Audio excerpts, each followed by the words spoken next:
विनयला आलिशान कार खरेदी करायची आहे, मात्र कर्ज काढून कार घेण्यापेक्षा आधी पैसे साठवून मग स्वतःच्या पैशाने कार खरेदी करू असं त्याने ठरवलं.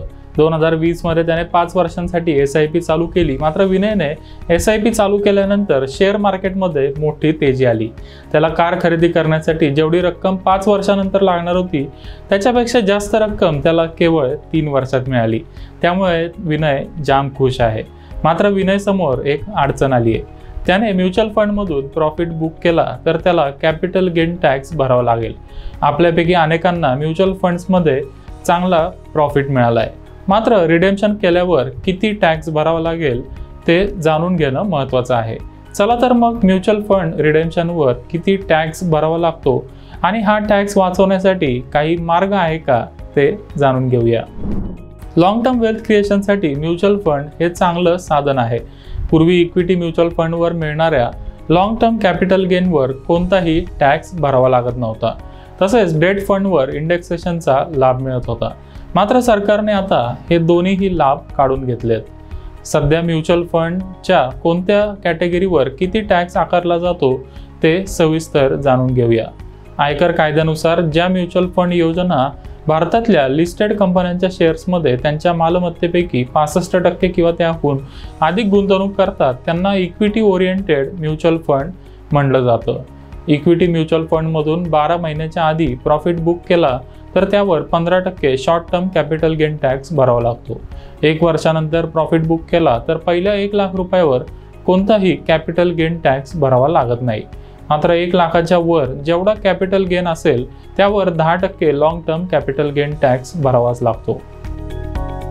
2023च्या फायनान्स कायद्याद्वारे म्युच्युअल फंडवरील टॅक्सशी संबंधित नियमांमध्ये बदल करण्यात आलेत. यामध्ये एक नवीन कॅटेगरी तयार करण्यात आली आहे, ज्यामध्ये भारतीय कंपन्यांच्या इक्विटीमध्ये 35% कमी गुंतवणूक करणाऱ्या सर्व म्युच्युअल फंड योजनांचा समावेश आहे. या कॅटेगरीमध्ये डेट म्युच्युअल फंड, गोल्ड आणि सिल्वर म्युच्युअल फंड, तसेच ओव्हरसीज म्युच्युअल फंड आणि परदेशी कंपन्यांच्या शेअर्समध्ये गुंतवणूक करणाऱ्या भारतीय म्युच्युअल फंड योजनांचा समावेश आहे. या योजना प्रामुख्याने बॉन्ड्स, डिबेंचर्स आणि इतर फिक्स्ड इन्कम सिक्युरिटीजमध्ये गुंतवणूक करतात. या कॅटेगरीमध्ये जर तुम्ही 1 एप्रिल 2023 किंवा त्यानंतर गुंतवणूक केली असेल किंवा भविष्यात गुंतवणूक करणार असाल तर निर्माण झालेला कोणताही नफा short term capital gain tax मानला जाईल. होल्डिंग कालावधी कितीही असला तरी त्यावर short term capital gain tax भरावा लागेल. हा नफा तुमच्या उत्पन्नात समाविष्ट केला जाईल आणि तुमच्या उत्पन्नाच्या स्लॅबनुसार त्यावर इन्कम टॅक्स भरावा लागेल. तुम्ही डेट म्युच्युअल फंडमध्ये 31 मार्च 2023 रोजी किंवा त्यापूर्वी गुंतवणूक केली असेल तर तुम्हाला इंडेक्सेशनचा फायदा मिळेल. तुम्ही 3 वर्षानंतर प्रॉफिट बुक केला तर इंडेक्सेशनचा लाभ मिळेल आणि कॅपिटल गेनवर 20% long term capital gain tax भरावा लागेल. मात्र 3 वर्षाच्या आधीच प्रॉफिट बुक केला तर इन्कम टॅक्स स्लॅबनुसार टॅक्स भरावा लागेल. आता हायब्रिड फंडवर किती टॅक्स भरावा लागतो ते जाणून घेऊया.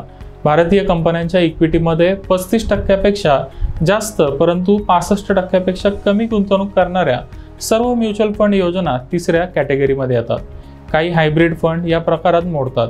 तुम्ही या योजनांमध्ये 36 महिन्याहून अधिक काळ गुंतवणूक केली, ती तशीच ठेवली तर मिळणारा नफा long term capital gain tax मानला जाईल आणि इंडेक्सेशनचा लाभ घेतल्यानंतर 20% long term capital gain tax भरावा लागेल. 3 वर्षाच्या आधीच प्रॉफिट बुक केला तर इन्कम टॅक्स स्लॅबनुसार टॅक्स भरावा लागेल. मात्र तुम्हाला कॅपिटल गेन टॅक्स वाचवायचा असेल तर एक मार्ग आहे. कलम 54F अंतर्गत घर खरेदी करून long term capital gain tax वाचवला जाऊ शकतो.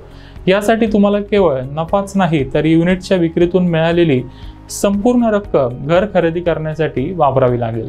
तुम्ही हे घर म्युच्युअल फंड विकल्यानंतर 2 वर्षाच्या आत खरेदी केलं पाहिजे किंवा 3 वर्षाच्या आत घराचं बांधकाम केलं पाहिजे. सेक्शन 54F अंतर्गत टॅक्स बचत केवळ 10 कोटी रुपयापर्यंतच्या कॅपिटल गेनवर लागू होईल. त्या पलीकडे प्रॉफिटवर टॅक्स भरावाच लागेल.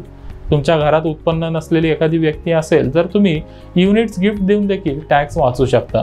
तसेच दरवर्षी 1 लाख रुपयापर्यंतच्या लॉंग टर्म कॅपिटल गेनवर टॅक्स भरावा लागत नाही.